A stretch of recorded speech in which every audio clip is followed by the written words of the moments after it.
So hi friends, ఈ వీడియోలో నేను మీకు ఎస్బీఎం బ్యాంక్ ఇంటర్నెట్ బ్యాంకింగ్ ఎలా లాగిన్ అవ్వాలనేది ఈ వీడియోలో అయితే కంప్లీట్ ఎక్స్ప్లెనేషన్ అయితే ఇవ్వబోతున్నాను. సో ఈ ఎస్బీఎం బ్యాంక్లో మీరు డైరెక్ట్గా అకౌంట్ ఉన్నా సరే మీరు ఈ నెట్ బ్యాంకింగ్లోకి అయితే లాగిన్ అవ్వచ్చు. లేదు మీరు డైరెక్ట్ ఎస్బీఎం బ్యాంక్ లేకుండా కొన్ని యాప్స్ నుంచి పార్ట్నర్షిప్ తీసుకొని బ్యాంక్ అకౌంట్ తీసుకుంటారు కదా. ఫర్ ఎగ్జాంపుల్గా నియోఎక్స్ గ్లోబల్ అని అయితే ఉంటుంది. అది ఇంతకుముందు ఈక్విటాస్ బ్యాంక్ అండ్ ఎస్బీఎం బ్యాంక్తో పార్ట్నర్షిప్ తీసుకొని బ్యాంక్ అకౌంట్ని అయితే ప్రొవైడ్ చేసేది.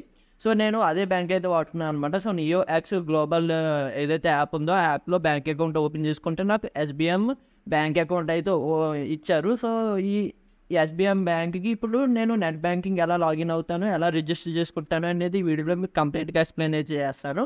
సో ఫస్ట్ మీకు ఓపెన్ చేయగానే మీకు ఎస్బీఎం నెట్ బ్యాంకింగ్ సైట్ అనేది ఈ విధంగా అయితే ఉంటుంది. ఈ ఎస్బీఎం నెట్ బ్యాంకింగ్ లింక్ అనేది కింద డిస్క్రిప్షన్లో ఉంటుంది అండ్ మన టెలిగ్రామ్ గ్రూప్లో కూడా అయితే ఉంటుంది. ఒకసారి చెక్ చేయండి. వన్స్ ఈ ఎస్బీఎం ఇంటర్నెట్ బ్యాంకింగ్ ఓపెన్ చేస్తే మీకు ఈ విధంగా లాగిన్ ఐడి అండ్ పాస్వర్డ్ అయితే అడుగుతుంది. సో ఇక్కడ మీకు లాగిన్ ఐడి అండ్ పాస్వర్డ్, ఒకవేళ లాగిన్ ఐడి గుర్తు లేకపోతే మీరు ఇక్కడ ఫర్గెట్ లాగిన్ ఐడి అని కనిపిస్తుంది కదా, దాని మీద క్లిక్ చేసి మీరు మీ లాగిన్ ఐడి అయితే తెలుసుకోవచ్చు. ఒకవేళ మీకు అసలు లాగిన్ ఐడి అనేది లేదు, ఇప్పుడు మీరు ఫ్రెష్గా నెట్ బ్యాంకింగ్లోకి లాగిన్ అవుతున్నారు అంటే ఇక్కడ మీరు న్యూ యూజర్ రిజిస్ట్రేషన్ అని కనిపిస్తుంది కదా, దాని మీద క్లిక్ చేయాల్సి ఉంటుంది. సో క్లిక్ చేస్తే మీకు ఈ విధంగా కస్టమర్ కొన్ని డీటెయిల్స్ అయితే అడుగుతుంది. Customer ID and me mobile number, country కోడ్తో అయితే ఎంటర్ చేయాలంటే ముందు మీ మొబైల్ నెంబర్కి ముందు +91 కానీ లేకపోతే +94 అలాగ ఉంటాయి కదా కంట్రీ కోడ్స్, అవి అయితే ఎంటర్ చేయాలి. దాంతో పాటు ఎంటర్ చేయాలి and me date of birth enter చేయాలి అండ్ మీ డాక్యుమెంట్ ఎంటర్ చేయాలి and pan are passport number అయితే ఎంటర్ చేయాలి అండ్ మీ ఈమెయిల్ ఐడి అయితే ఎంటర్ చేయాలి. సో ఇవన్నీ కూడా ఎంటర్ చేస్తే ఇక్కడ జనరేట్ ఓటీపీ మీద క్లిక్ చేస్తే మీరు కస్టమర్ ఐడిని అయితే క్రియేట్ చేసుకోవచ్చు. సో ఫస్ట్ నేను ఇప్పుడు కస్టమర్ ఐడి ఎంటర్ చేసి జనరేట్ ఓటీపీ మీద అయితే క్లిక్ చేస్తే డీటెయిల్స్ అన్నీ ఎంటర్ చేసి, ఒకవేళ మీకు కస్టమర్ ఐడి అనేది గుర్తు లేకపోతే మీకు స్టేట్మెంట్ మెయిల్స్ అయితే వస్తాయి ప్రతి మంత్. ఈ నెల స్టేట్మెంట్ అని చెప్పేసి మీ ఈమెయిల్ ఐడికి స్టేట్మెంట్ అయితే వస్తుంది. ఆ స్టేట్మెంట్ ఓపెన్ చేస్తే మీకు ఆ స్టేట్మెంట్లో కస్టమర్ ఐడి అయితే ఉంటుంది. దాన్ని బట్టి మీరు కస్టమర్ ఐడిని అయితే తెలుసుకోవచ్చు.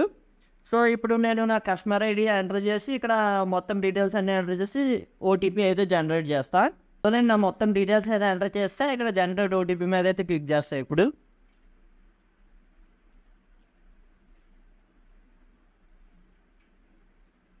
క్లిక్ చేయగానే ఈ విధంగా మీకు ఎంటర్ ఓటీపీ అని చెప్పేసి ఆప్షన్ అయితే వస్తుంది. ఇక్కడ ఓటీపీ కోసం అయితే వెయిట్ చేద్దాం.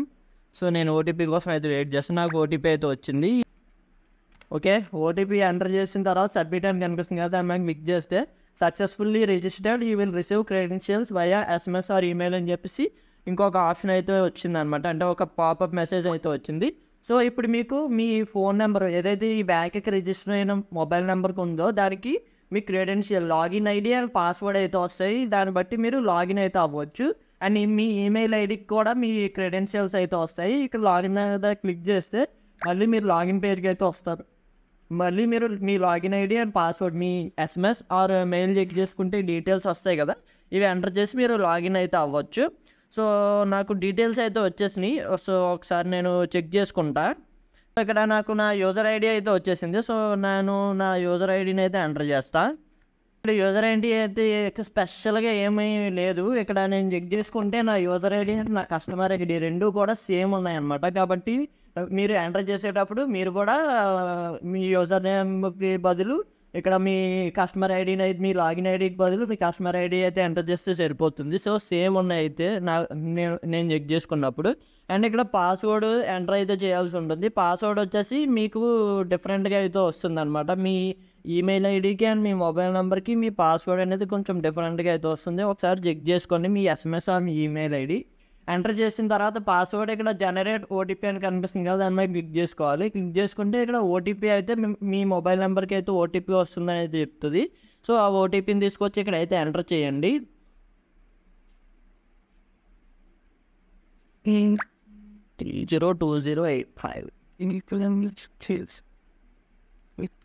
సో ఎంటర్ చేసిన తర్వాత ఇక్కడ లాగిన్ మీద కనిపిస్తుంది కదా లాగిన్ బటన్, దాని మీద క్లిక్ చేస్తే మీరు ఏదైతే టెంపరీగా మీకు ఇప్పుడు పంపించిన పాస్వర్డ్ అయితే ఉంటుందో అది చేంజ్ చేసుకోవాలి. ఎందుకంటే వాళ్ళు కొన్ని ఆల్ఫాబెట్స్ మిక్స్ చేసి కొంచెం టెంపరీగా అయితే మీకు పాస్వర్డ్ అయితే పంపిస్తారు. మీరు దాన్ని కొంచెము చేంజ్ చేసుకోవాలి. అది సేమ్ పాస్వర్డ్ అయితే ఉంచకూడదు. కాబట్టి మీరు ఇక్కడ పాస్వర్డ్ అయితే చేంజ్ చేసుకోవాల్సి ఉంటుంది. సో వాళ్ళు పంపించిన టెంపరరీ పాస్వర్డ్ అయితే ఫస్ట్ కరెంట్ పాస్వర్డ్లో ఎంటర్ అయితే చేయండి.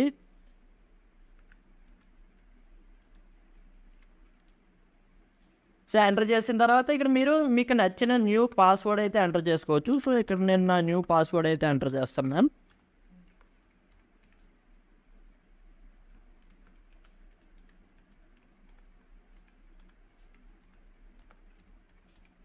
ఎంటర్ చేసిన తర్వాత ఇక్కడ సబ్మిట్ మీద క్లిక్ చేయండి. సబ్మిట్ చేస్తే మీకు ఇక్కడ చూడొచ్చు లాగిన్ పాస్వర్డ్ అప్డేటెడ్ సక్సెస్ఫుల్లీ అని చెప్పేసి వచ్చింది.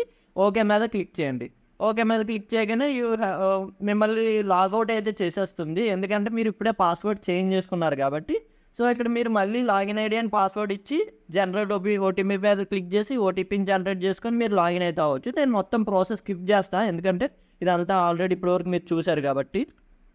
సో ఇక్కడ మీరు చూడొచ్చు సెక్యూరిటీ క్వశ్చన్స్ అయితే అడుగుతుంది. సో ఇక్కడ మీకు ఆన్సర్స్ ఏవైతే ఇక్కడ క్వశ్చన్స్ ఇచ్చారో వీటికి మీరు ఆన్సర్స్ అయితే మెన్షన్ చేయాల్సి ఉంటుంది. సో నేను ఒక స్క్రీన్ షాట్ అయితే తీసుకుంటా. సో సెక్యూరిటీ క్వశ్చన్స్, సో ఇక్కడ సబ్మిట్ మీద క్లిక్ చేయండి. ఈ ఆన్సర్స్ అయితే మీరు గుర్తుపెట్టుకోండి, ఎందుకంటే ఫ్యూచర్లో ఇవి సెక్యూరిటీ క్వశ్చన్స్ లాగా అయితే మీకు ఉపయోగపడతాయి. కాబట్టి వీటిని మీరు అయితే గుర్తుపెట్టుకోండి. ఇవి లేకపోతే మీరు ఎప్పుడైనా ఫర్గెట్ పాస్వర్డ్ లేకపోతే పాస్వర్డ్స్ మర్చిపోయినప్పుడు అలాంటి సిచ్యువేషన్స్లో ఇవి లేకపోతే మీరు లాగిన్ అయితే అవ్వలేరు. కాబట్టి గుర్తుపెట్టుకొని అండ్ ఎక్కడైనా నోట్ చేసుకోండి. మొత్తం డీటెయిల్స్ ఇచ్చాక సబ్మిట్ మీద అయితే క్లిక్ చేయండి. క్లిక్ చేయగానే ఇక్కడ మీరు చూడొచ్చు సక్సెస్ఫుల్లీ అప్డేటెడ్ కస్టమర్ క్వశ్చన్స్ అని చెప్పేసి వచ్చింది. ఓకే మీద క్లిక్ చేయండి. క్లిక్ చేయగానే మళ్ళీ లాగౌట్ అయితే అయిపోయింది. ఒకసారి మళ్ళీ మీరు లాగిన్ అయితే చేయండి. సో ఫైనల్లీ మనం అయితే లాగిన్ అయితే అయిపోయాము. సో ఆల్మోస్ట్ ఒక 2-3 setups, user name login password create చేసుకున్న తర్వాత లాగౌట్ చేసింది అండ్ ఒక ఓటీపీ సెట్ చేసుకొని పాస్వర్డ్ చేంజ్ చేసుకున్న తర్వాత ఒకసారి మళ్ళీ ఎగ్జిట్ చేసింది అండ్ మళ్ళీ సెక్యూరిటీ క్వశ్చన్స్ ఫిక్స్ చేసిన తర్వాత మళ్ళీ మనల్ని బ్యాక్ అయితే తీసుకెళ్ళింది. సో ఫైనల్లీ మనల్ని ఇప్పుడు లాగిన్ అయితే అవనిచ్చింది అన్నమాట. సో ఇది మనకి SBM bank internet banking open చేసుకుంటే మనకి ఇంటర్ఫేస్ అయితే ఈ విధంగా అయితే ఉంటుంది. సో ఇక్కడ మీకు మొత్తం డీటెయిల్స్ అయితే కనిపిస్తూ ఉన్నాయి. సమ్మరీ, మై అకౌంట్స్లో మీకు మనీ స్టేట్మెంట్ ఫుల్ ఇవన్నీ కూడా మనకి చాలా ఆప్షన్స్ అయితే ఉన్నాయి. వీటన్నిటి గురించి ఫ్యూచర్లో మన ఛానల్లో వీడియోస్ అయితే వస్తాయి. ఎట్లా బెనిఫిషరీస్ యాడ్ చేసుకోవాలి, డిపాజిట్స్ ఎలా చేయాలి, మై కార్డ్స్, మీరు కార్డ్స్ క్రెడిట్ కార్డ్స్ కానీ ఏమైనా ఉంటే అవి ఎలా చెక్ చేసుకోవాలి, చెక్ ఏమైనా ఇష్యూస్ సర్వీసెస్ చెక్ బుక్ ఏమైనా కావాలా అలాంటివి అన్నీ, ఈ సర్టిఫికేట్ ఇవన్నీ కూడా మనకి ఇక్కడ ఆప్షన్స్ అయితే కనిపిస్తున్నాయి. అండ్ ఇక్కడ రీసెంట్ ట్రాన్సాక్షన్స్ కూడా అయితే కనిపిస్తూ ఉన్నాయి. సో ఇక్కడ నేను ఈ నరేషన్ అనే టాపిక్ని బ్లర్ అయితే చేస్తాను. సో ఇక్కడ డెబిట్, క్రెడిట్, ఎంత డెబిట్ అయింది, ఎంత క్రెడిట్ అయింది, మొత్తం డీటెయిల్స్ అన్నీ కూడా ఇక్కడ అయితే కనిపిస్తున్నాయి. ఇందులో క్విక్ లింక్స్ కూడా అయితే మనకి ఇక్కడ ఆప్షన్స్ అయితే ఉన్నాయి, డెబిట్ చేసుకోవడానికి సర్వీసెస్, మై కార్డ్స్ ఇవన్నీ కూడా. అండ్ ఇక్కడ మీకు మీ బ్యాంక్ అకౌంట్ నెంబర్ కనిపిస్తుంది అండ్ ఇక్కడ వ్యూ డీటెయిల్స్ మీద క్లిక్ చేసి బ్యాంక్ అకౌంట్ డీటెయిల్స్ అయితే కనిపిస్తూ ఉంటాయి. అండ్ ఇక్కడ మీరు మీ ప్రొఫైల్ మీద క్లిక్ చేస్తే మీ ప్రొఫైల్ చూపిస్తూ ఉంటుంది. Password, profile, security questions reset చేయాలనుకుంటే అవి అండ్ డైలీ లిమిట్ అన్నీ కూడా మీకు ఆప్షన్స్ అయితే కనిపిస్తాయి. ఇక్కడ ఆఫర్స్ అనే సెక్షన్ కూడా అయితే ఉంది. దాని మీద క్లిక్ చేస్తే మీకు ప్రజెంట్ ఆఫర్స్ ఏమన్నాయో ఉంటే చూపిస్తూ ఉంటుంది. ప్రజెంట్ ఈ న్యూ వెబ్సైట్ అనేది వర్కింగ్లో అయితే ఉన్నట్టుంది. సో కాబట్టి ఈ ఆప్షన్ అయితే వర్క్ అవ్వట్లేదు. సో ఇది ప్రజెంట్ ఆఫర్స్ సెక్షన్ అయితే ఇక్కడ మనకి పెద్దగా ఏం కనిపించట్లేదు.